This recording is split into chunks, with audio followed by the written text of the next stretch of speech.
ہفتے وحدت آئے گا. اتنی خوبصورت بات کی امام خمینی.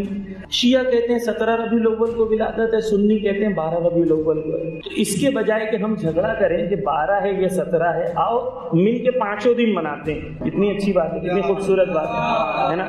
امام خمینی نے کہا کہ بھائی پورا مل کے منا لیتے ہیں، 5 دن مناتے ہیں. رسول کی عظمت ہے بھائی، 5 دن کیا پورا سال بھی منائے تو بھی کم ہے. رسول ہے نا، رسول اکرم کی ذات. لیکن توجہ کیجئے، جب یہاں سے لوگ کہیں گے کہ ہفتے وحدت ہونا چاہیے تو وہاں سے کچھ لوگ شیعوں کے اندر شروع کریں گے کہ نہیں ہفتے برات ہونی چاہیے.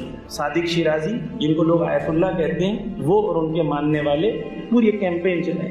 ہر وہ چیز جو ولی فقی کرے گا، انہوں نے اللہ کی قسم کھائی ہے کہ اس کی مخالفت کرتے ہیں.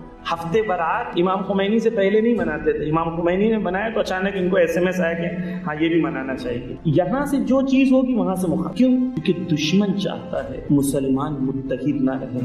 امام خمینی کہتے ہیں کہ تم اس بات پہ لڑ رہے ہو ہاتھ کھول کے نماز پڑھنا ہے یا ہاتھ باندھ کے نماز پڑھنا ہے، وہ تو آپ کا ہاتھ کاٹنے کے لیے تیار ہے. بس وحدت اتحاد خدا کی طرف سے ہے، تفرقہ شیطان کی طرف سے. یہ جو پوری دنیا میں سازش ہے وہ یہی ہے کہ مسلمانوں کو لڑوایا جائے تاکہ امریکہ اسرائیل جو ہیں وہ اپنے ایشوز پر باقی رہیں.